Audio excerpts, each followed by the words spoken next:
Hi everybody, happy Wednesday and welcome to another episode of the Bag Maker Society podcast. I see we've got quite a few people in the chat, which I'll get to in a second. You will have seen from the title and from the events in the Facebook group, I am chatting to the lovely Laura from the Specky Seamstress, who I'm sure loads of you know and follow, and and are really interested to sort of chat to her more. So without further ado, let's bring in Laura. Hi. Hi, everyone. Hi, Deborah. How are you? I'm good. I'm all good. I'm just going to say hi to a few people in the chat. So we've got Sue who's saying good evening. She's also quickly asking how my husband's new job's getting on. It's like one big happy family here. By the way, it's going well. Donna's here. Diane's here. Alice is saying she finally set a reminder to watch one of these. I always have to set a reminder to be here for one of these. Elaine's here, and Andy's saying the sound seems to be all good at his end. He checks for me and perfect. Gives me a little thumbs up to make sure it's all coming through. So thank you for giving up your Wednesday evening to chat with us. Really grateful. Anybody who hasn't come across you sort of on Instagram or on your YouTube or anything yet, do you just want to sort of tell everybody, you know, who you are and how you got into sewing? Yeah, of course. So yeah, I'm Laura. I spent a lot of my life, I guess, really struggling to find clothes that I liked and that fit me. So I am a larger woman and I've always really struggled to find things that fit me in my style, because I do like quirky, probably some people would say novelty. I think, like, you know, I like a bold print and I like to dress bold, and there aren't really that many options available. There certainly wasn't while I was kind of growing up as a teenager. Certainly not affordable either from that kind of budget. And I threatened to learn to sew so many times. So I learned to use a sewing machine at school, and then I was like, well, now I know how to use a sewing machine, I can make everything, and then didn't really engage in actually learning. So I made a lot of mistakes. I did a lot of stop starts. And then, in 2018, I was working in a job in London. I live in Hampshire. Hampshire, Berkshire sort of area. I've moved around between the two. And I was spending like a good 8 to 10 hours a week commuting. When I gave up that job and moved to a job much closer, I said to my husband, right, I need to do something that's like tangible with that time that I'm gaining back. I can't just use it to like watch TV. Like, I need to do a thing that I can say that's what I've achieved out of moving jobs. And so I said, I'm going to learn to sew. And I think his response was, oh, like, yes, dear, of course, because I'd threatened it so many times before. But it stuck. I really went for it. And I think that the real difference was that there's so much resource now, and there's such a fantastic online community available that there probably wasn't, you know, even 5 years before that, when I was kind of last trying to learn, that it felt a lot more accessible to actually figure stuff out. And there were people that you could ask questions to. You kind of didn't need to find a face-to-face thing to learn as much. So it really stuck. And I now make everything, and I'm always encouraging everyone to make it. Sorry, I've just been joined by my cat. Hello. She's a pet. That's kind of me, and I set up the Specky Seamstress back in 2020 during COVID. I'd been running my YouTube channel for about 18 months at that point, and I absolutely loved it. Loved being an active part of the sewing community, but always kind of had this idea that it would be cool to turn it into a business, but I didn't know around what. And in 2020 I got really into making my own bias binding, and I kind of thought, oh, there's got to be places that sell, you know, bias binding where you get text along the bias, like, you know, putting in a nice label, why not put in really cool bias? And I couldn't find any, so I thought, I can make that, you know, typical crafter / engineer, you know, there's both parts of those brains at play. And that was it, really. I went ahead and did it, and here we are 5 years later, still carrying on. you find, because you love bias binding so much, that you kind of look for projects where you can use it as opposed to projects where you'd have to adapt it to use it? So pretty much. I use bias binding on almost everything. And part of that is that I don't really like facing. So I'm definitely more of a dressmaker than I am a bag maker. And I don't really like wearing facings. I feel like they flip out a lot. They're just kind of annoying to have another kind of layer on me. So I'm always replacing facings for bias binding if I possibly can, because I love it. But yeah, I do. And I have to kind of remind myself that I don't have to use it all the time. Like, just because it's good, I like using it. And also it's good for the business to have, new photos of stuff and things. It is kind of a reminder sometimes, like, no, I can take the easy option. I don't have to hem the 6-meter circle skirt in bias binding if I don't want to. Like, I can. But it looks so good, doesn't it, when you do it? It does, and I always appreciate that I've done it when I have. But my sewing time is more limited now with a toddler and a baby underfoot. So yeah, we have to play. That was actually going to probably be my next question. Is sort of, how do you juggle it all then with, a job, a family, and then obviously running the business? Sort of like, how do you fit it all in? I live a very erratic lifestyle. I think is the main way, to be honest. I fit in everything in small chunks of time. So like, I'm quite good. I'm not very good at resting, which is not great, but I am very good at fitting in things into like very small chunks of time. So particularly the business like is run from 2 minutes here and there when I'm checking my emails while feeding a baby, or running between meetings or whatever. We have had things made a lot easier in the business. So I was really struggling with running the business kind of back in 2021, and we shut for a little while. I'd had a pretty ropey personal year, and when I reopened, Ivan came on board. So Ivan is a really good friend of mine. We've known each other for a decade. Our friendship has spanned like cricket and learning a language and traveling to small random European countries and then sewing.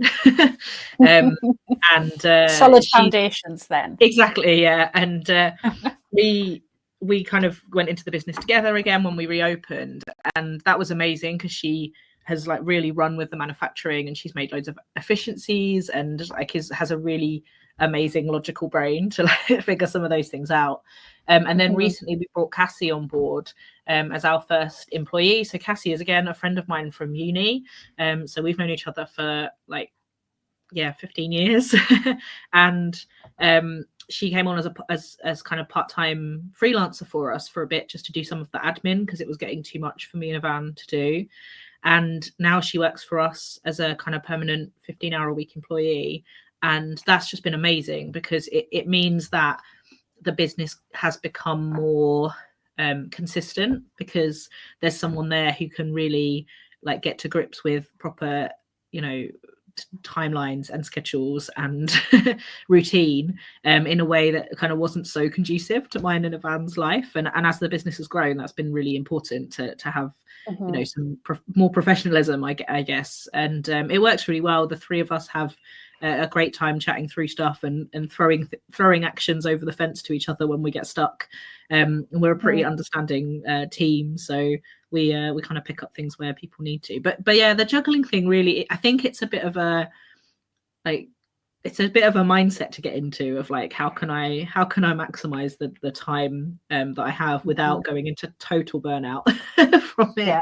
And it's just priority, and like I think I've become a lot more accepting of, I just can't do everything, but giving it my best shot and getting 80% of the stuff done that I want to get done is still a lot better than not trying to do lots of stuff. So I've got a lot better at that. And I've also, I really struggled when I first went back to work after my second baby, because I wasn't getting any sewing time at all.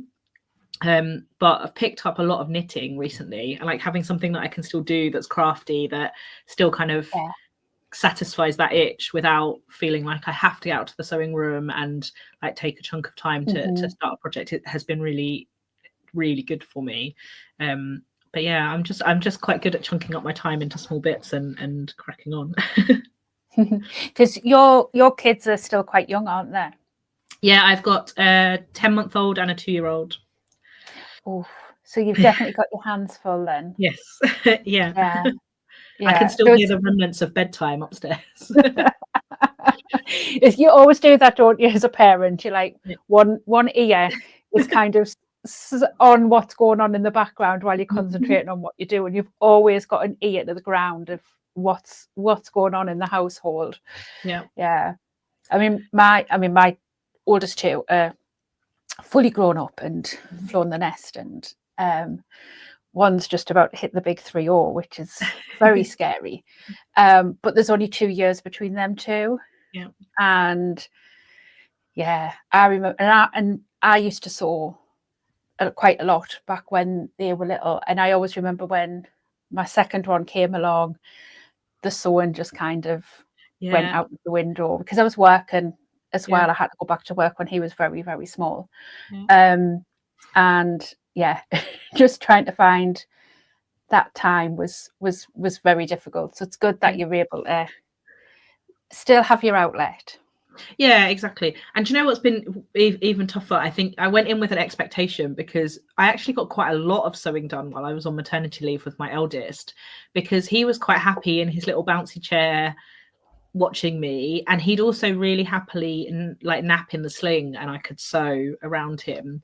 And he fell into a really good nap schedule, so I could be like, right, I can put him in the sling at 10 o'clock. I'll have, half an hour while he sort of settles down, and then a good like 40 minutes while he naps, that I can go out and do some sewing. And my youngest just not like that at all. So I kind of went in with this expectation of like, I'm going to get some sewing done, it's going to be great. Yeah. And I felt so much better after I had Ollie as well. Like I was much healthier, much quicker, like much more like myself, which made it worse because I was like, but I want to go and sew. And I just kind of couldn't. But yeah, it has been a bit of a kind of flip the expectations and find the outlet somewhere else. Yeah, you never get to the same. No. Never. No. Yeah. And then the third one comes along and like you're like, wow. No third one. I said that. Let's wait and see. big gap between my oldest two and then my youngest one. But yeah, that was my intention, but I wouldn't have it any other way. Yeah. But yeah, and she's usually the recipient of quite a few of my makes as well as my youngest one, because I'm like, oh, I see stuff and I'm like, oh, Neve will like that. And like the Annabelle, I don't know whether you've seen the new Annabelle bag that's out that Kasaya's just released. As soon as I saw that, I was like, have to buy that, because that is a total bag for my youngest. I'm like on the cusp of that with my eldest. So my eldest will be 2.5 in March, and he is currently going through his first like proper obsession. So he's obsessed with rockets and space. And I haven't really sewn that much for the kids, to be honest, because they just grow out of it so quickly and they don't really know what they're getting. So like it doesn't kind of feel the same. But I made them both nursery bags, and I made when I was kind of working out what to do for Ollie, I updated James and I made him a big rocket bag, like with some really awesome fabric, and he loves it. So I'm like just on the cusp of thinking, actually it's kind of worth the investment of time, because he actually understands it. He doesn't appreciate it. He doesn't really know that I've made it, but he loves the output, and that's quite nice. And when they're young, especially when you're sewing like clothes and stuff, when they're young and you're only getting little snippets of time to make things, you run the risk that they're practically out of it before you've got it finished, because they grow so quickly. Also, like I do a lot of things for them, and sewing and like craft is kind of my time. So I kind of want to do it for me. And like as they get older and I get a bit more time, or they can come and join me and like help me out and stuff, obviously very happy to sew stuff for them. But I think in the early days when you do, you lose a lot of your own time and your own kind of person almost. Like sewing is kind of my space. So I'm definitely a more selfish sewer than that's fine. That's welcome to company. But that actually leads me on to one of the questions which I always like to ask people who do have sort of like a business side of what they do, is when sewing's your hobby and then it is your business, like how do you find the balance between, not everything being about the business and you being able to have that selfish sewing. Yeah. Like, how do you manage that? So I think I'm quite, I mean, I would say maybe lucky, but maybe I've made it this way. My business isn't actually very much sewing. Like, it is about sewing, and sewing is certainly, you know, obviously the main application, but I don't actually do sewing for my business other than putting my products into makes that I'm going to make anyway, or I'm going to wear anyway. Because the bias is all made by hand. So we get the fabric printed flat, and then we cut it and sew it and manufacture it. I used to do a lot of the sewing of all the strips together, but now Yvonne does most of that, and she loves it. It's like really like a methodical, I don't know, it like satisfies a part of her brain. Quite mindful. Yeah, exactly. So she enjoys doing it, and again, she leads a busy young family life, and she finds it her way of getting like small things. She can see production out of a 10-minute stint or a 15-minute stint. So I'm actually lucky in that sense. I don't think I would want to sew as a business. Like, I think I would struggle with that. I would struggle with the separation of it. But so I can kind of manage. And what I used to do, I have a shed in the garden, which is my kind of sewing space, which is why I'm not in it at the minute for this, because it is pitch black and very cold. But especially this I time go of out year. there. Yeah, exactly. And also it's not got great signal for things like this either. But I go out there, and I for a little while I was like, right, all the business stuff should be out there, and that's where I go to do business stuff. And then I also go there to do sewing, like my hobby. And I really struggled with that, because every time I went into the sewing room, I felt guilty. I felt like, oh, I should do some business stuff, because there's always something you can do. And so I've stopped that. I've moved all the business stuff out of the sewing room. And I don't have loads of it in my house anymore, to be honest. But yeah, it all goes out, and I do my business stuff like in the house rather than in the sewing room anymore, because that physical separation is quite important for me. And actually, sometimes when I really need to get a bunch of stuff done, I drive up the M4 to Yvonne's house, and I go and do business stuff at her house. That's like even further physical separation, and that helps out as well. Yeah. So with the bias binding that you make, do you just have it in one set size, or do you do different widths? Because there's a few people inquiring whether you do wider widths that we could use in bag making. So it's a complicated answer. It always is. So our primary kind of like our core product at the minute is a 12mm single fold bias binding, which I know is not the ideal for bag making. We have had so many requests for double fold bias and for wider bias over the whole time we've been open, and it's never been something we've had, honestly, the capacity to do. It hasn't been about the want to do it, like we've wanted to do it. We have got some wider 18mm bias coming very soon. Like, it's in hand, it's in our houses. We just need to work out how to launch it. And we also have a couple of designs where it would still be narrow because it's 12mm, but the design is not like it kind of works when you fold it over still, so you could fold it over for a narrow binding. In terms of double fold, like wider, I've got some props here. Fab.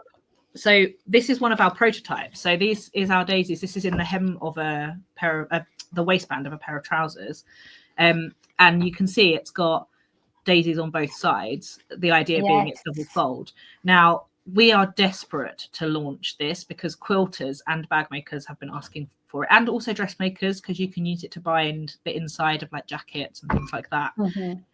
We are not currently happy with it.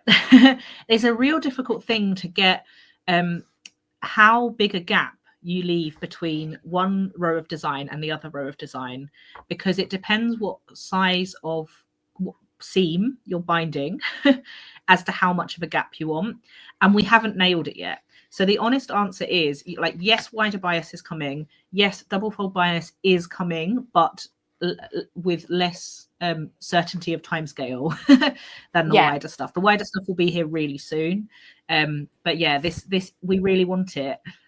We just haven't quite nailed it, and we're definitely not going to bring it out until we're happy with it, because I think a lot of people see all of our designs. We've got like 60 designs or something ridiculous with bias binding now, and it's very easy to look at our bias and be like, oh, it's pretty, like it's very aesthetic, but we actually really pride ourselves on the quality of it. Not just the kind of the way that it runs along the bias, which is totally unique, but yeah, it's 100% cotton. It's printed in the UK. Like, we really try and keep it very, you know, good quality and easy to use as well. And we don't want to bring something out that will cause people frustrations. So yes, and I'm so pleased that people want it, because we really do want to launch it. Honestly, what it requires is for me to have a little bit of brain capacity to sit down and work on the files again, and this year has not allowed me that so far. Yeah, and it's sometimes those jobs where you need that brain space to sort of sit down, work it out, especially when maths and things like that are involved. And it can be difficult to I mean, I suppose it's the same when, you know, if you're altering something on a pattern, and it might only be by a tiny bit, but you need to sort of sit and visualize it and sort of see where it is that you're going with it, because it can be sometimes the answer's really simple. Yeah, and I think it will be. I think where there. we've got to, because we've ordered a lot of different like samples of it, where we've fiddled with the design and we send it to the printer, because it's actually very hard until you get it and you try it, like, to see whether it's going to work or not. And I think the answer is, we were trying to do 24 mil bias when we actually probably need to do 30 mil bias. So you end up with like 12 mil on each side of the seam, plus a little bit in the middle for a bit of like leeway. So I think that when we release this, it will be 30 mil. We will sell it as single fold for people to then fold over whatever seam they want, but the design will be flipped, so it will work. Both. People have the benefit then of kind of fold, but not folded. They've then got the benefit of sort of folding it how best suits them and their project then as well, doesn't it? Yeah, exactly. But it's crazy how that change is probably the right thing for the fabric, but 30 mil bias binding nozzles don't exist. So you know, they're like little nozzles that you get to make them. So we've actually been getting some 3D printed ones made, and again, that's taken quite a bit of trial and error as well. So yeah, it's a bit of a combination of things across different counties that need to align, but it is on our it is very much on our radar and getting closer to the surface. So please keep checking in, and also keep prodding me. Like, I'm not beyond being told, hey, you said you were going to launch it. When are you going to do it? You said on the 12th of February this time. Exactly. Yeah, I mean, I think as well for us as bag makers, I mean, a lot of people who are in the chat will make clothes as well. I personally only make bags. I do keep saying I'm going to venture back into dressmaking, and it's February and I still haven't. But, you know, sort of bias, when you mention bias binding to a bag maker, you either get one or two responses. One is, oh, I love binding. It makes it gives such a nice finish on a bag. The other response is, absolutely hate it, never do it, avoid it like the plague. I'm in sort of like the first camp now. I used to be in the second camp, used to hate it. But now I really quite enjoy it, because I love the finish of really nice bias binding in the inside of the bag. And, you know, it took a lot of trial and error for me to figure out how to do it well and get the finish that I want. But I'm probably a little bit like, if I do a bag with binding, I'm probably a little bit like you with your clothes.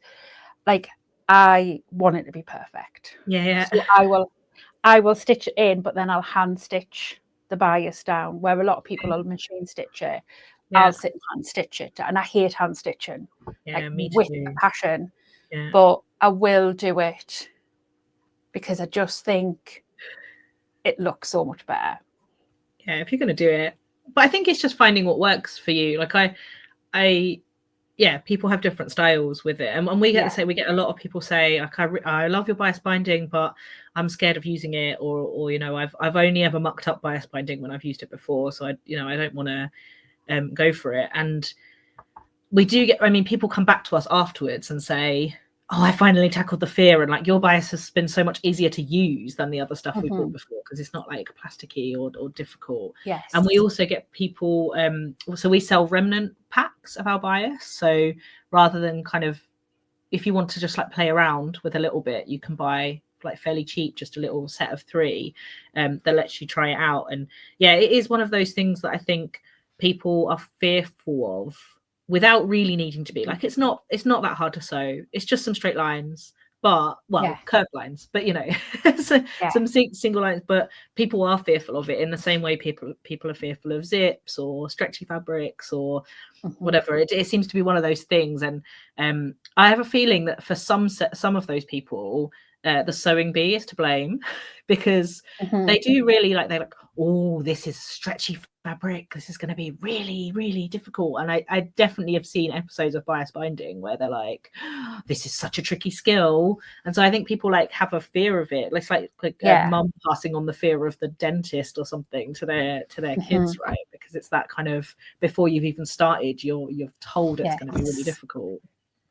And I think for a lot of people, it's sort of the finishing of it as well, isn't it? It's getting sort of one end and the other end to meet and for it to look pretty. And I think that was what used to scare me quite a bit. It wasn't actually putting on the bias binding. I could do that fine. It was getting those 2 ends to butt up perfectly, to look nice, because I am a little bit OCD. We all know I'm a little bit extra. I like things to be right. But I used to watch loads of quilting videos, because even though I don't quilt, the methods could be transferred, same like putting on bias binding onto the hem of a circle skirt. The finish, the button those 2 joins up is exactly the same doing it on that as it is on a quilt. So I used to watch lots of quilting videos to pick up all the little tips and tricks. And that really worked loads. There's just going through, I'm just kind of keeping a little eye on the chat as it's going through. There's loads of love for your cat. She's very so cute. And there's a couple of people saying that they have subscribed to your YouTube channel as well. Thanks. Yeah, I'm a little bit sporadic with that at the minute, just because life makes it a little bit challenging. But I really love filming on YouTube, so I'm trying my best to get on when I can. Yeah, it's hard fitting in all the things, isn't it? Yeah, particularly in winter when it's dark. Yeah. Hazel's saying she's just been looking at your site, love the binding, love the labels, and she was going to ask about the width too. Bless her. Matt, who is a leather bag maker, he was on not last week, the week before. So if you want any company in your sewing room, put that episode on and look at Matt's bags. They are amazing. But he was saying, what's binding? Because that's something that he just wouldn't use at all. I can show you from the hem of my skirt. There's been a few people sort of helping him out in the comments. Oh, nice. Yeah, I do love that dress as well. It's beautiful. Oh, thank you. This is 2 0 waist patterns together. So I got like a full big circle skirt out of 2 meters of fabric. It's so satisfying. Wow.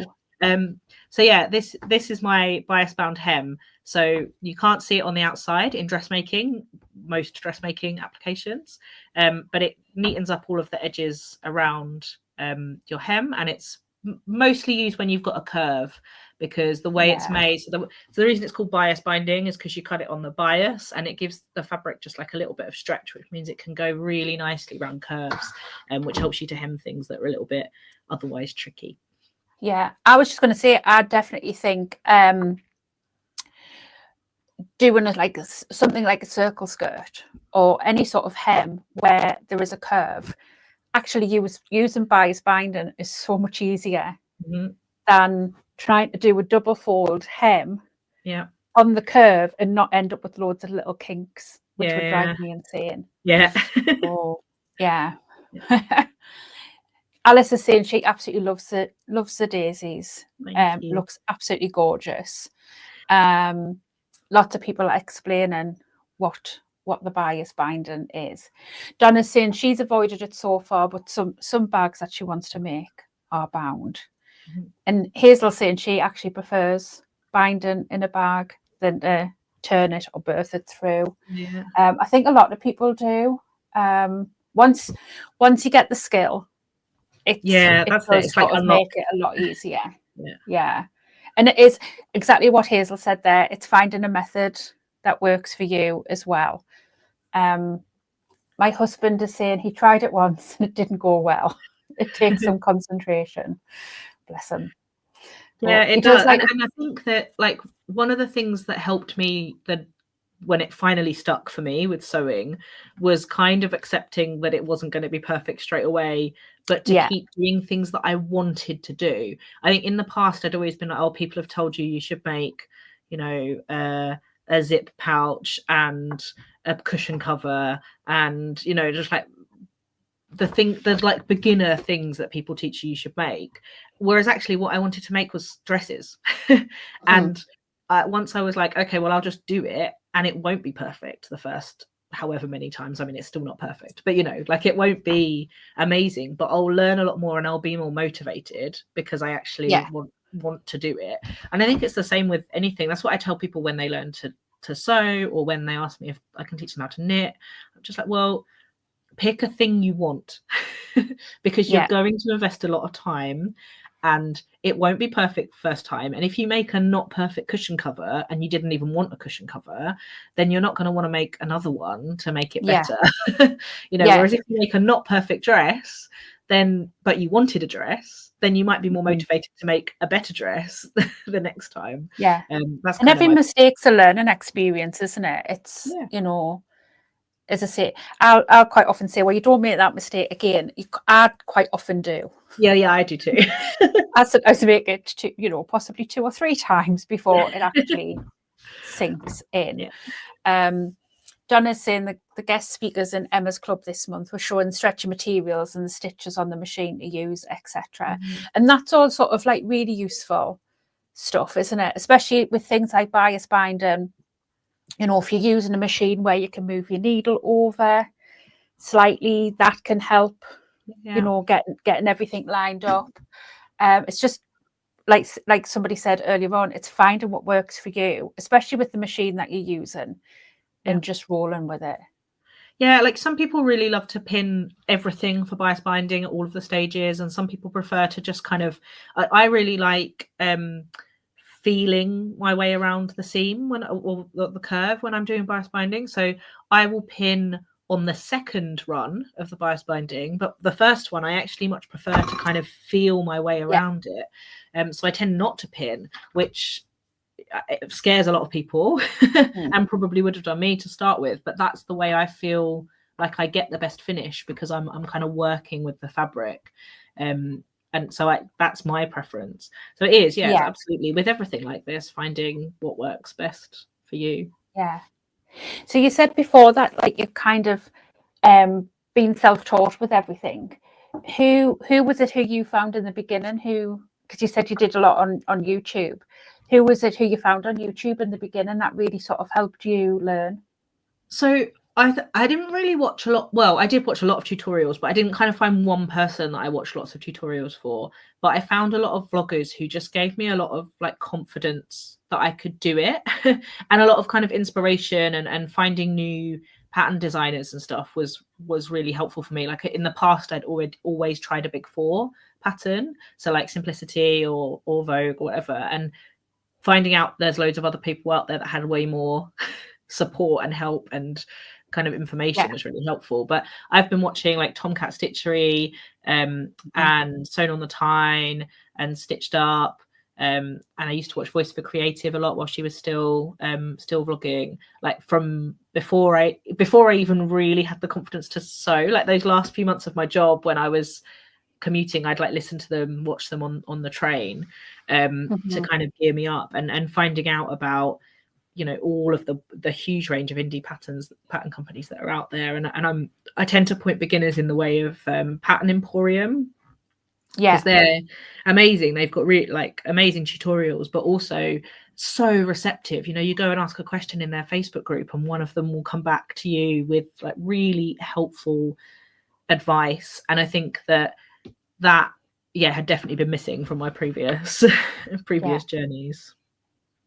And you'll find as well as in dressmaking, the same as in bag making, you'll have like a pattern designer or a pattern company that you tend to sort of gravitate towards, because either you like the way that they've written the patterns, or you know, the maybe just fit your shape better, or what have you. So is Pattern Emporium one of them for you?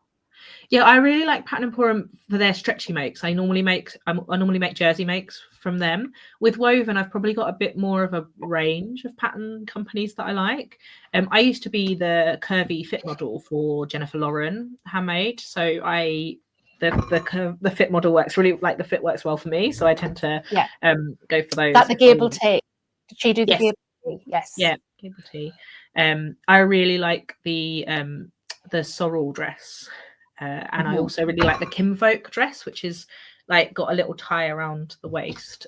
So yeah, I tend to use those, but a bit more broader range, I guess, with woven and with stretchy. But yeah, I do make Pattern Emporium's like my basic tee pattern that I always adapt stuff from is from there, because it's just really helpful, right, to have that you know you can go back to. Yeah. So with your YouTube, do you enjoy sort of the more vlogging type of videos on YouTube, or do you prefer doing videos which help people to learn? Which do you kind of gravitate towards? I love a chatty video. I love vlog. I like teaching people things, but I like teaching people things in person. As much as I've said, like I value all of the things I found on YouTube. It's just phenomenal.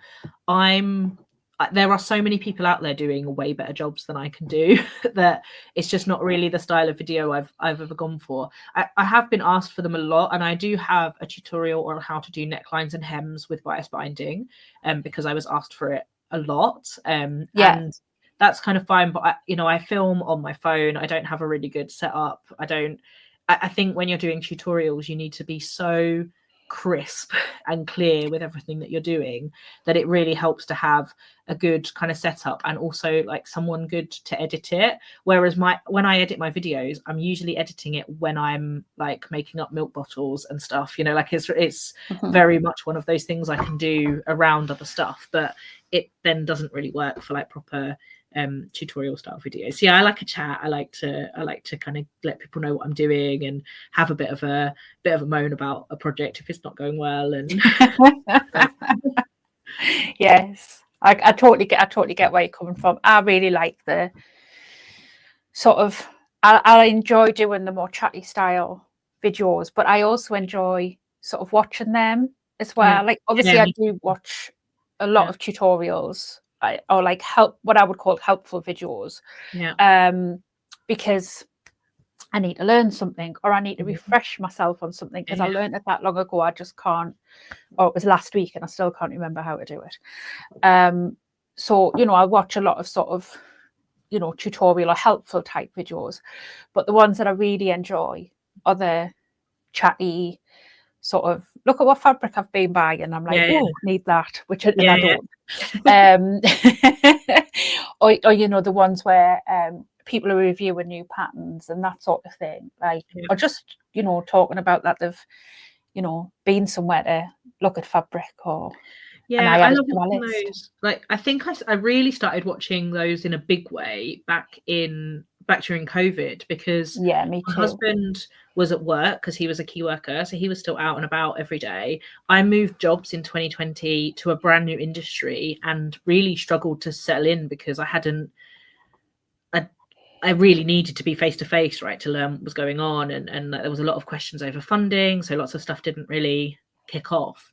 And I felt really lonely. So I would I'd have my laptop on and I'd be doing some work, but I'd have something on in the background to kind of keep me company for the day. And it was really nice and then that's kind of why I enjoyed filming as well, because then I felt like I was part of that conversation. Like I felt like I was having that interaction that I wasn't getting in my actual life at the time. I totally get where you're coming from. And I think as well, if you've got lots of friends who kind of don't sew or don't get the sewing, it's sort of, you don't necessarily have those conversations with your in-person friends, although they're probably interested in what you do, but you can't talk to them about how this bias binding didn't go in because they don't really have a clue what you're talking about. I mean, that was my husband for a long time, but now he's just been forced into it, and he can tell you what a gusset is. Got away with that now because I now sew in the shed. He's like, oh, I don't really have to think about the sewing. I just see the result when it comes out. But when I used to sew in our spare room in our old house, if he ever heard me getting grumpy, he'd call up, "Is it the bobbin, Laura?" Because it was always the bobbin. The bobbin's run out again. So that's his sort of sewing knowledge. And he's usually just sort of like, "Do you want a cup of tea?" I'm like, "Yes, please." I have to say though, Nick, so when I set up the business, I set it up as a crowdfunder, and it went way better than I thought it was going to do. And we had like 300 orders to make up. And then I also did my first wholesale order with So Hayley Jane. So I had a bias, a custom bias go in there, which was, I had to make over 1 kilometre of bias for that order. And wow. I had friends like lining up to help me who were really supportive of it. But because we were in lockdown, nobody could come and help me. And I spent like days and days, cutting these 1-inch strips from all the crowdfunder orders and all of the So Hayley Jane. And my poor husband would spend his weekends watching films and like putting the bias binding through the machine to fold it while I was cutting and stitching it together in the sewing room. And when we finished, when I was like, these are the last 2 cards, and he finished it up, he came downstairs and he said to me, "Laura, I love you, but I am never ever and only since then, I mean, he's really supportive of the business, and I've got a photo of him with James in the carrier packing labels ahead of Stitch Festival a couple of years ago. But he's like, "I'll support you, but I am never making bias binding again." That is not where the support happens. I think Andy would be the same. Would be the same with me. He's exactly the same. He's really supportive. But yeah, he does get asked to do some pretty crappy tasks sometimes, and we'll always joke on. People in the chat will know what I'm talking about when I go, "I've been thinking," and his world literally drops because he's like, "What now? Yeah. What do I have to move? What do I have to put up? How many tears and temper tantrums am I going to have to deal with when it doesn't all go to plan?" And so bless his heart. There's lots of people in the chat saying they want an Andy. I think Nick was delighted when I brought Ivan and then Cassie on board, because they have become like the place to which I vent about things, or that I throw those ideas out to, rather than him now. So I think he gets a little bit of freedom from it. And it's nice to have that sort of sounding board, isn't it? So when you've got a partner who is supportive, to have that sounding board of, what do you think of this idea? Do you think this will work? Do you think I'm mad? Andy's usually like, absolutely, but we're talking about something totally different here. But then it'll be a whole new dimension for you, having those people come in and help you do that kind of, they're as passionate as what you are because they're invested in it as well. Yeah, definitely. And like Nick's really good because he doesn't really get it, but he gets enough of it. Like he knows the sewing world indirectly. He's really good for sort of coming up with ideas that we wouldn't necessarily think of, and not all of them are things that we would do, but he is great. Like, we've been thinking, how can we grow the boxes? And Nick was like, "Oh, well, why don't you offer like a matching sewing thread to the bias that you've got that month, so that people wouldn't have to go and get it? They could just have a perfectly matching thread for that every month." And we're like, "Oh, we hadn't really thought about that because we're not kind of a big sewing shop, but actually that would be quite a nice idea or something to offer." And he's quite good at coming up with things that we wouldn't necessarily kind of immediately go to, which is nice.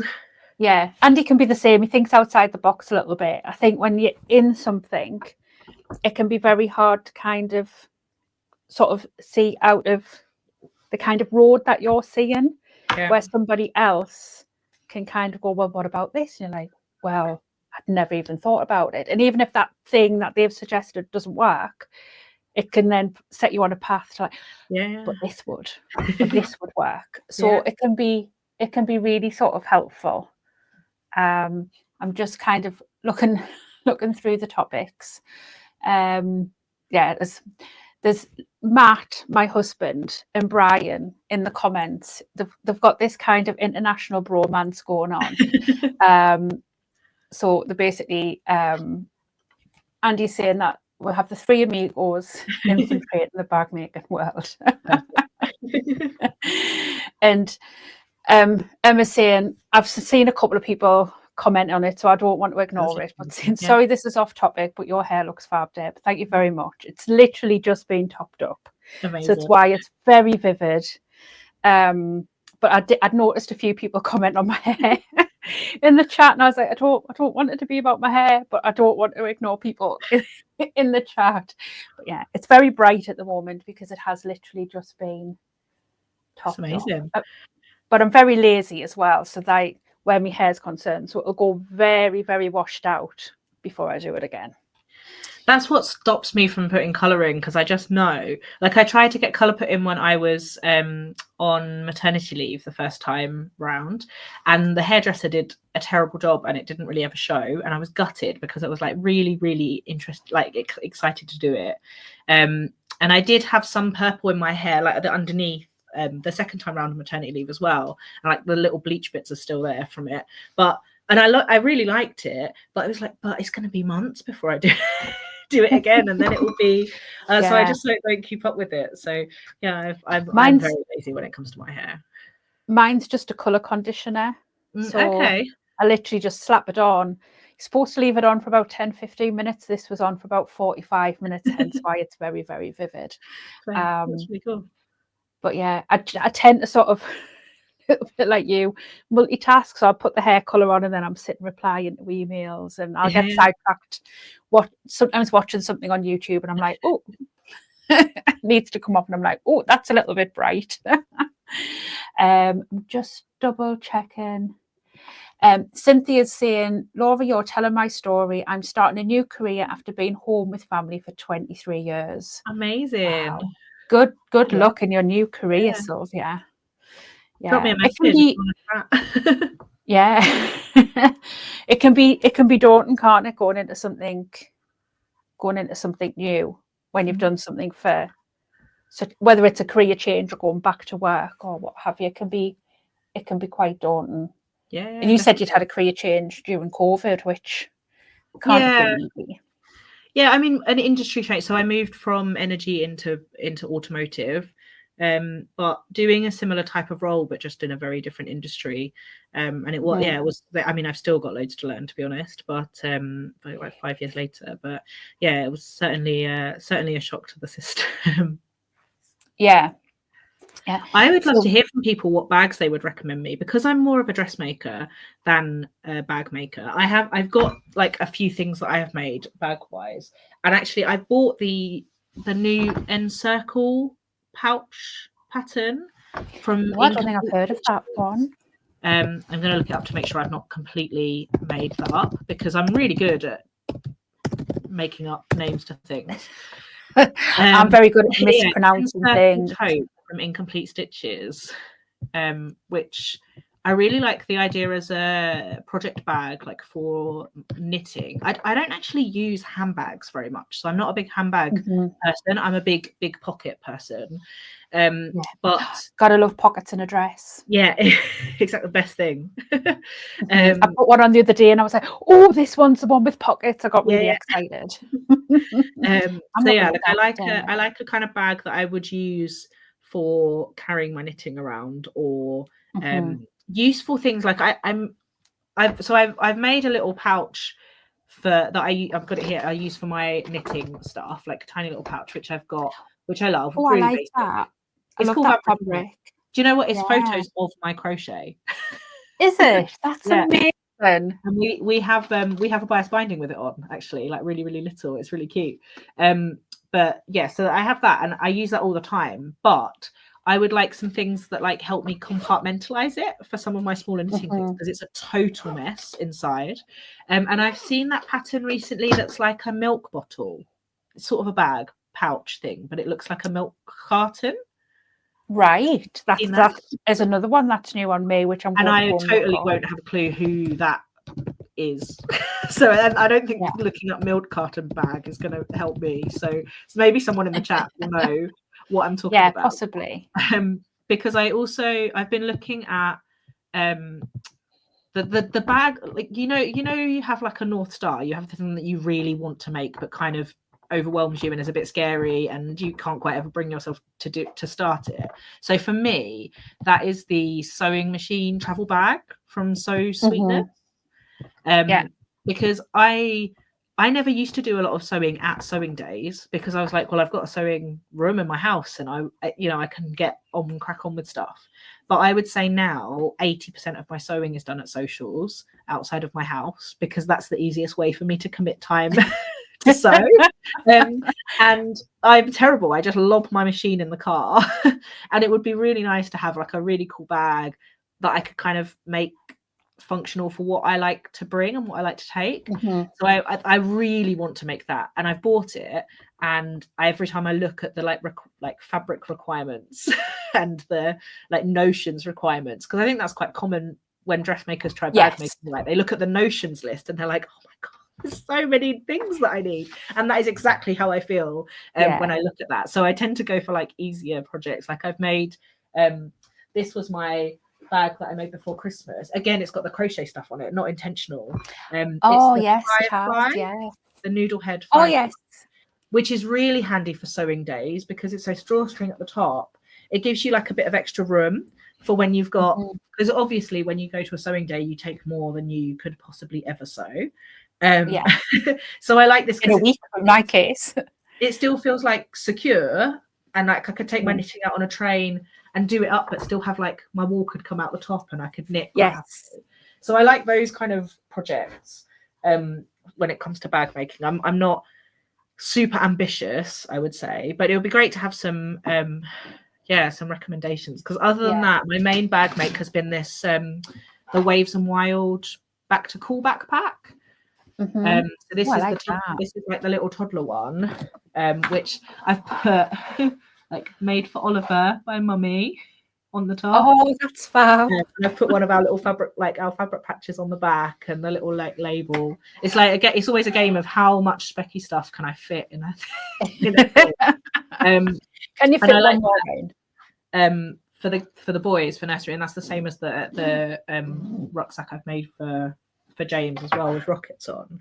But I'm fairly unambitious when it comes to sewing, but I like an unusual style line and something I can use. So recommendations would be amazing.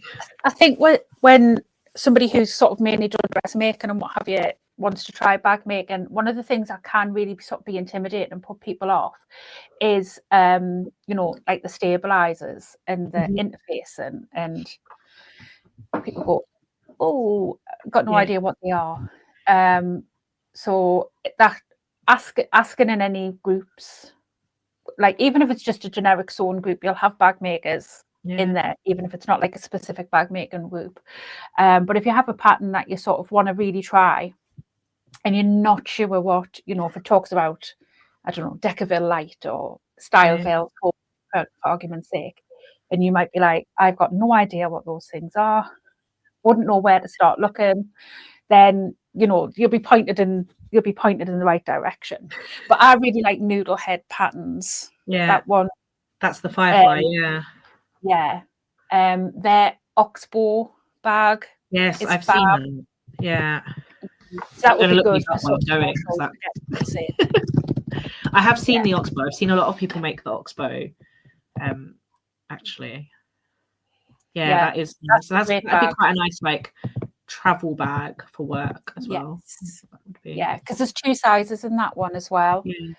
So you've got more of a handbag, sort of normal size tote, and then you've got sort of the oversized, which could be for going away or for putting fabric in if you go shopping. Or both, right? That's what when I go away with work, I'm like, where's a fabric shop? Can I bring home any fabric? And I hate traveling. Emma's also saying the Maggie Switch, which is by Emma, so Studio 77. That would be good. Look up. Yeah.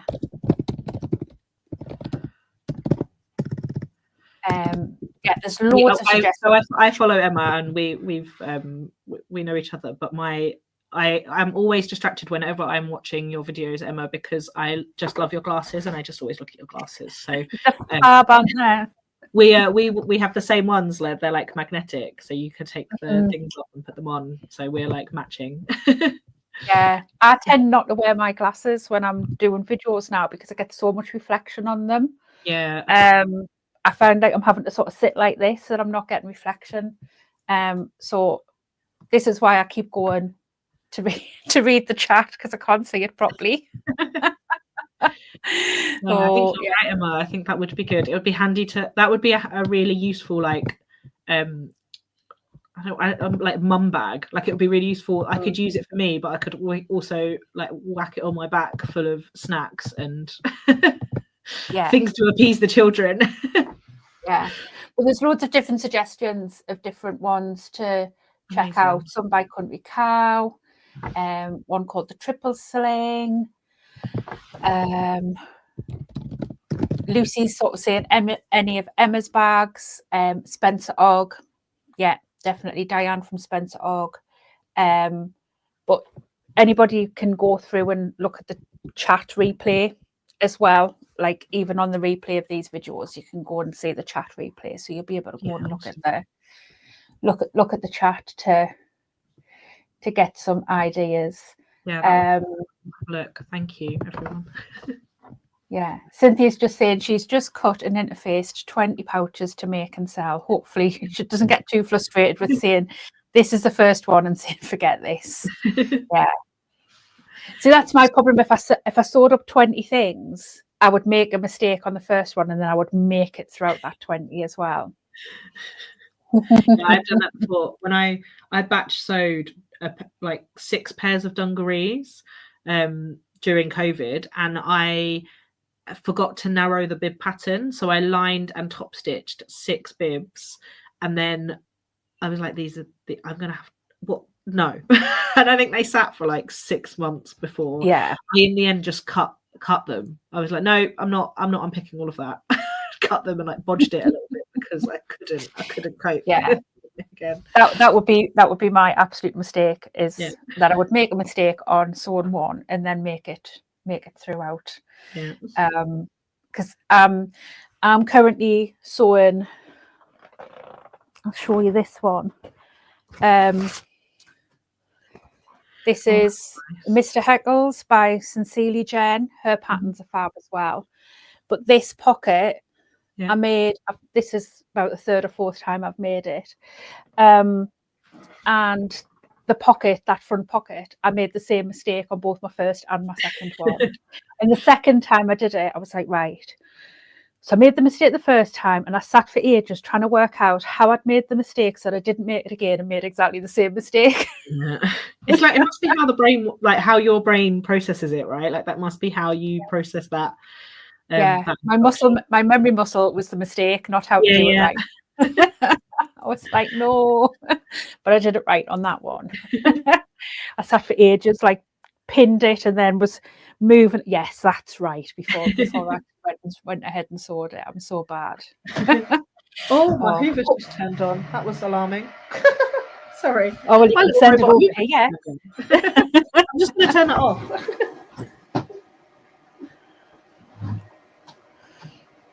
Everybody's loving your glasses, yours and Emma's glasses. There's lots of love for your glasses in the chat.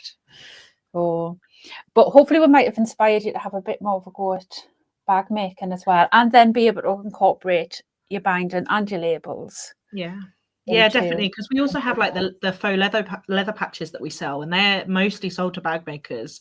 They were like designed for the back of jeans, but most people use them in bag making. So yeah, it would be nice to use some myself.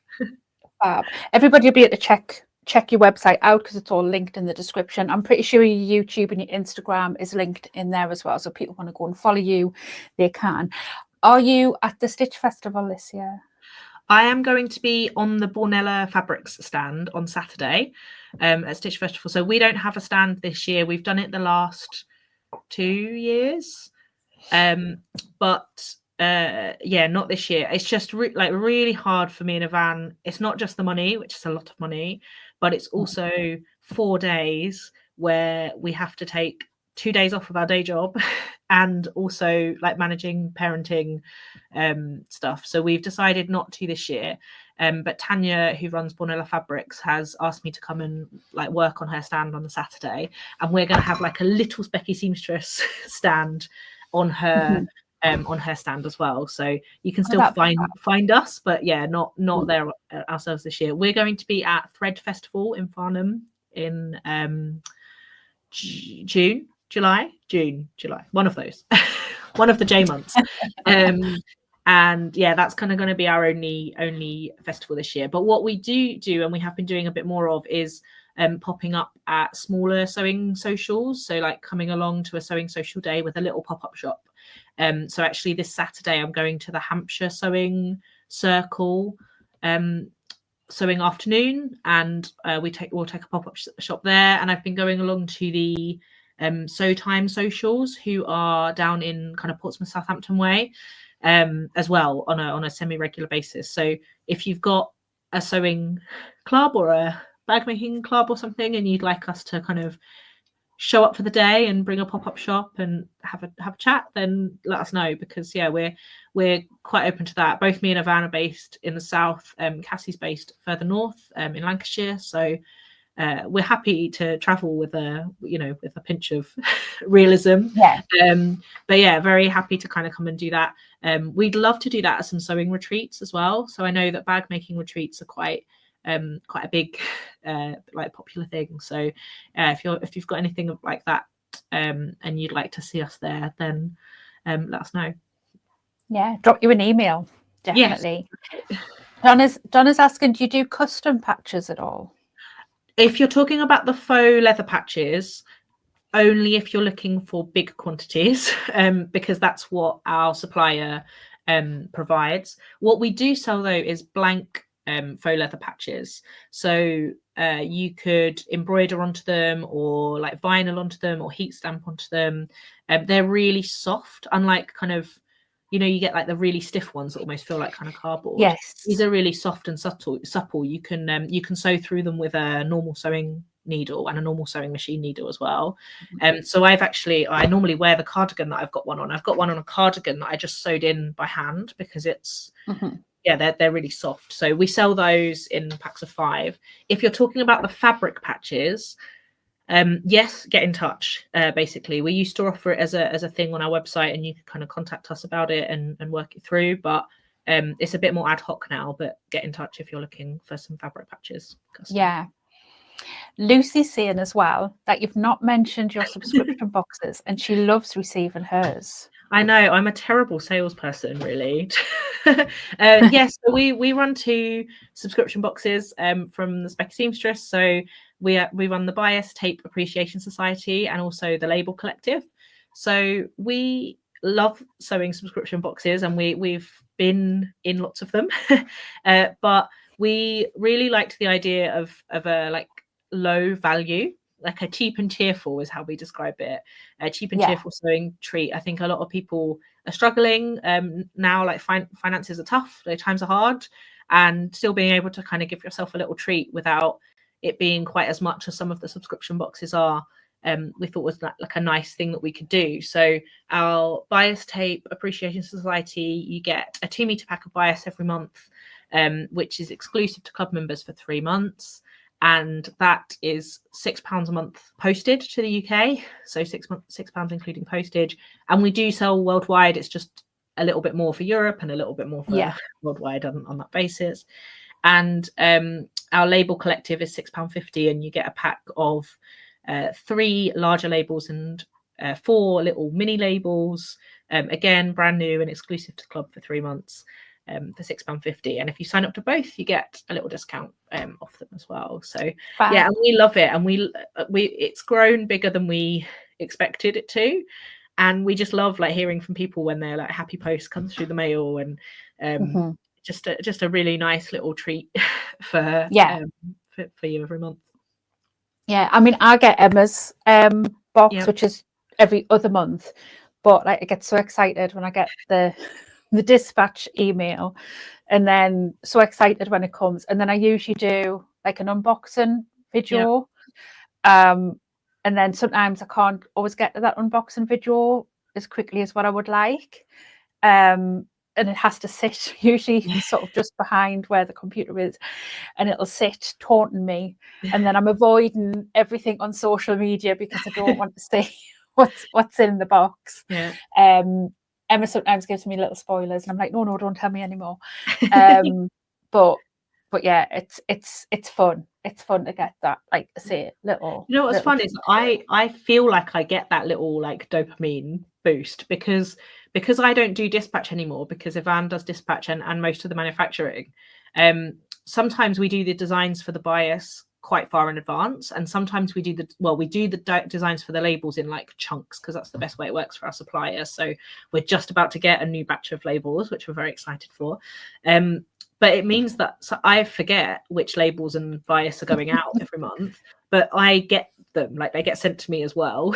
And so like I'll come home and it's a bit bizarre, and Nick finds it really bizarre because it will have a picture of my face on it, because like I'll stick it. So I'm just like, Laura, your face is in the post again. I open it up and I'm excited, and he's like, why are you so excited? You made these. I'm like, yeah, but I forgot what they were. I didn't know what combination. So it's I get the little dopamine rush as well. Yeah, it's a little bit when you buy Christmas presents and you buy them so far in advance that you can't actually remember what you bought for people, especially if you've already wrapped them up. Then you're giving them and thinking, I've got no idea what that is. So I'm going to be as surprised as what you are, because I can't remember. Exactly. It's funny though, because the last month, so we do our labels in like 6-month rounds, and we're just coming to the end. So the next one that's posted will be the last set before the new set that we get come out. And I know what labels they are, and the larger label is my favorite one that we've designed, and I've put it in a bunch of things that I've made in the last like few months, because we've actually got the labels already, and I have to like remind myself that I can't show them. So, yes, I know that because they're not out yet, but it is, it's my favorite label, and actually I really want to put one on the outside of a jumper that I knitted recently, like on the hem, but I can't, because I wear it all the time, and I wear it when I go out to like sewing socials and stuff, so I can't put it on until after it's out there in the wild. Yeah. Put it on the week before and just kind of like, see if anyone notices. Yeah, definitely. Lucy's saying she bought hers for Christmas and it makes her so happy. Oh, that's lovely. Yeah, we had so many lovely messages over Christmas of people buying them. We had quite a lot of husbands buy them, and sort of send messages to say, like, I don't know what bias binding is, but my wife's been talking about your stuff, so I just buy it as a present. Like, really sweet, really nice. Yeah, I mean, to be fair though, it's so much better than, a bunch of flowers or a box of chocolates. It's so much more useful. My husband bought me like the advent box, like an advent box for my Christmas present. Yeah. But obviously I got to open it all throughout December. So he was like, you're not going to have anything to open Christmas morning. I was like, but it's absolutely fine, because I've had this whole month of just opening different things each day. Yeah. And then my mind going into like, well, what can I make with it all? Because as I've opened each thing, I'm like, oh, well, I could use this for this and this for that. So do you do anything special at Christmas, like an advent type box? So we really wanted to do an advent last year. We did a huge survey the previous year, because we wanted to understand from people what they might want from us. And again, we like feeling like we're the kind of cheap and cheerful part of the sewing market. And I think there's a real space for like a cheap and cheerful sewing advent calendar. But we honestly just did not have the time and capacity to organize it. We will do something this year at Christmas. I'm unsure whether it will be an advent or whether it will be like a Christmas box or a seasonal box that people could open, I don't know, like Christmas Eve or kind of whenever they fancy. But yeah, there will be something.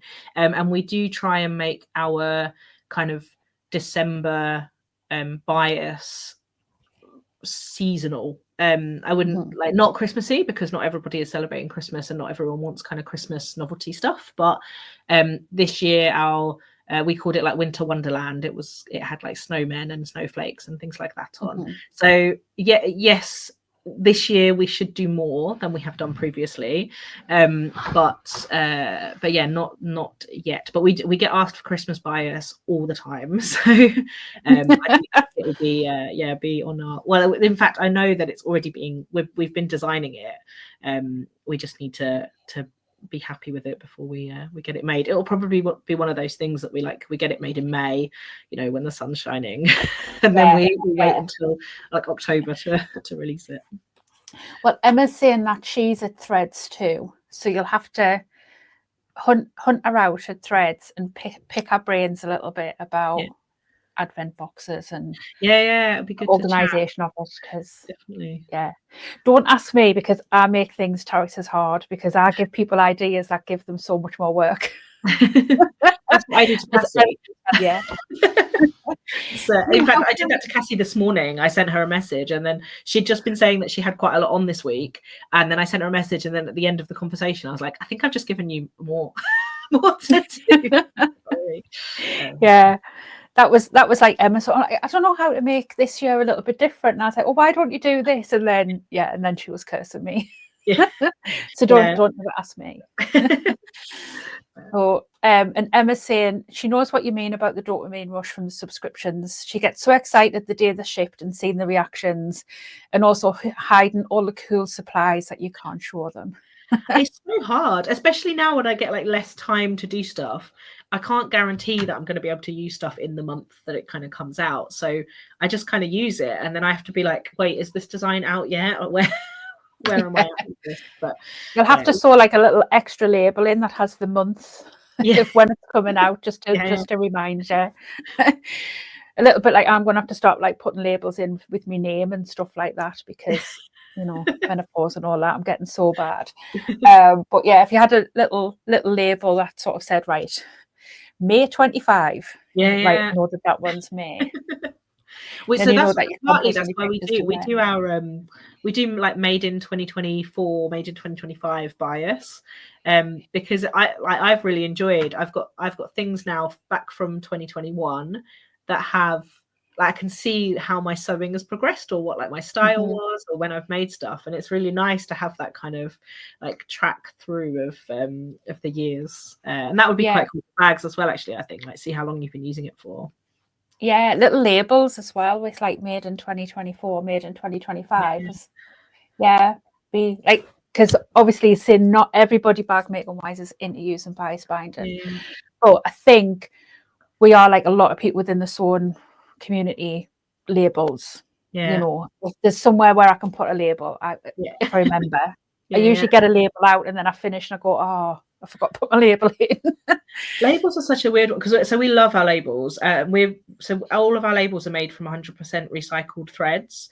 So it's really important to us that it's like we try and operate as environmentally friendly as we can, and it was really important to us that we had recycled threads. But it makes it quite challenging for us in terms of ordering new designs, because we've got designs for labels coming out of our ears.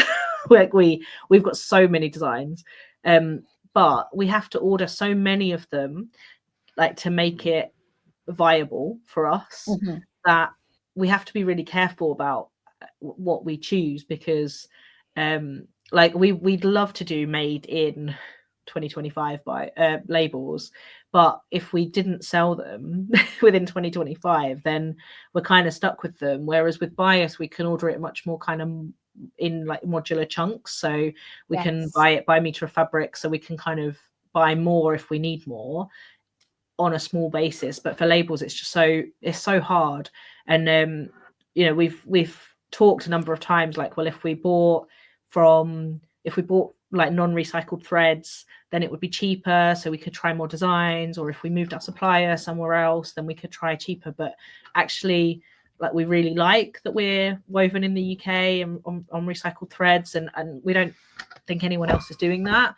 But it does make it a little bit harder for us, because we'd love to, but it's just like, we're not a capital heavy business. Like, we don't have a lot of money in the bank, because me and Yvan don't take a wage from the business, because we have our day jobs. We kind of do it for the love at the minute. You know, the idea would be fantastic in the future if we could profit from it a little bit too, but we obviously pay Cassie's wages, and we don't have loads of money in the business, and the labels that we put in an order, so when we order 6 months worth for the boxes, that kind of takes up most of the business capital to do that. So yeah, we'd love to. If you all buy our labels, then we'll get some more label designs. We'll all stop. Yeah, go buy stuff and we'll design more stuff. We're just not kind of big enough to do as much as we would like in that sense. Yeah, and it's hard juggling. Like, I get loads of people messaging me saying, can you get this in, can you get that in? And it's like, and I feel awful sometimes saying no. I am getting much better at it. Yeah, but sometimes, like, say, things just aren't viable because the sell-through rate of them just isn't enough, and I work out of a very, very small unit. So if I'm keeping something that I sell one of a week, as opposed to keep putting something in there that I sell 6 or 7 of a week, you know, I've got to be really strategic, and it'll be the same for you with that sort of thing. You have to be strategic when you're thinking about the space that you're using up, the capital that you're using up, but then balancing it with what people will love. And so with bias, that's a lot easier for us. So we offer custom bias, that we'll work on a design, whether you've got like a logo or if you've just got an idea and you want us to design something, because we can do that in much smaller chunks. So we can do 8 meters of a custom bias design, which is like a little bit more expensive than our normal retail one, because it takes us a little bit, we have to get together enough people to do that, or we offer it in kind of a 40 meter reel, which is then back down to a bit cheaper again, because we love designing stuff for custom, and we get people who we've actually just had somebody buy a custom design for a sewing social they've been running for a year, and she wanted to give everybody some, and she didn't even want to see the design. She was like, no, I trust you guys, I've been your customer for a while, I want it to be a surprise for me as well. Can you parcel it up in like 8 parcels, because that's how many of us there are, and can you put them in a bag so that we can't see so we can kind of all open them up and surprise together, which was amazing. But like we've done quite a few for small like handmade clothing businesses, but also people who just like have a nice logo or something that they use in blogging or vlogging, or just want something that says like made by and like their name, and it's really nice to do. Actually, I love working on the custom designs for people. It's so different to be able to do that as well, though, to be able to like give something that is so unique to people and give them that option. Yeah, it's funny because when we're at shows, we get one of the most common things that we get said to us is, oh, but we can make that ourselves. Like, I make my own bias binding, I can make that myself. And I'm always like, yeah, you can, like, absolutely. I'm not saying you can't make bias binding, but you also cannot make this bias binding because you do not have fabric where the design you want runs exactly at the right angle and at exactly the right spacing that you can make this. And like, feel free, if you want to go and design it so that works, like, that's great. But it took me months to get the right design and style and shape. And like, yes, you can make pretty bias binding from gorgeous fabrics. I'm not stopping you from doing that. I'm not saying you can't, but like, you cannot make this. You can't make something that says, you know, made with love and mistakes, or like, you look great in this or whatever, because that fabric doesn't exist. Like, we make it, we design it, and then we get it printed specially. And working with a printer to be like, what scale, you know, how do I get the scale right? Because a millimeter makes a massive difference to this. So it has to be exactly this scale, not a tiny bit out. I'd rather much buy from somebody who's already done all of that work. Yeah, exactly. And it just arrives. And and I mean, Ivan always says to people, yeah, but I burn my fingers so you don't have to, right? Because people don't really like making bias binding because it is quite fiddly. That needs to be your next thing of bias binding. I burn my fingers so you don't have to.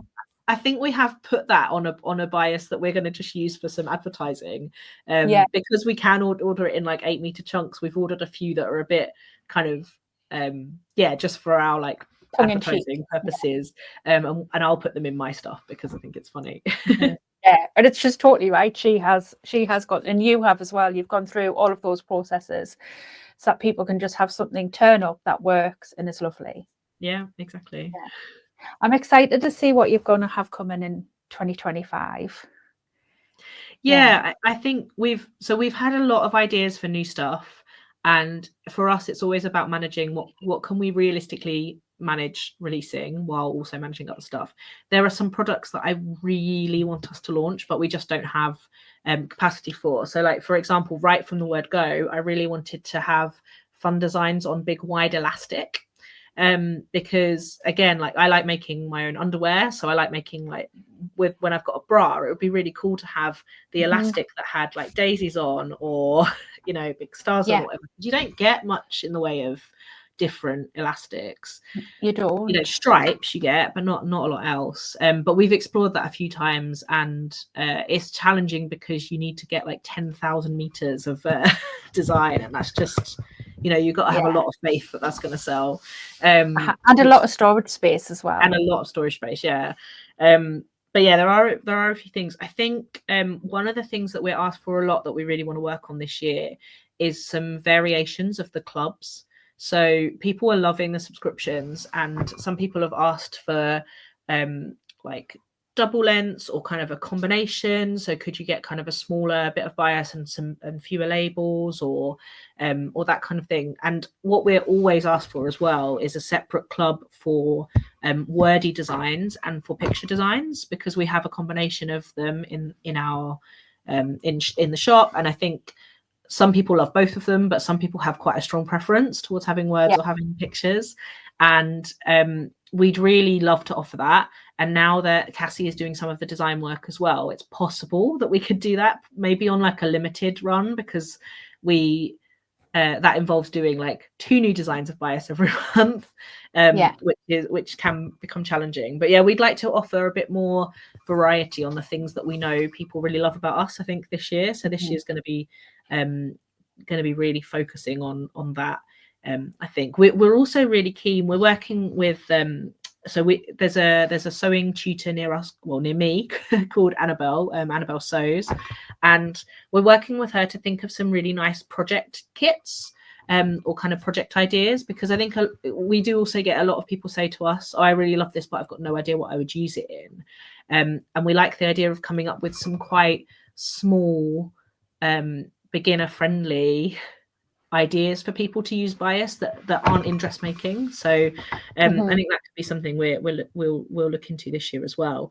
But honestly, most of our new things are really like not on a whim is the wrong word, but like they just happen really quickly. We suddenly come up with an idea and we roll with it, and 3 weeks later we're launching it in the shop because we've just kind of gone with it. So if something launches that I haven't said there, it's not because I'm hiding it from you, it's probably because I had no idea that it was around the corner.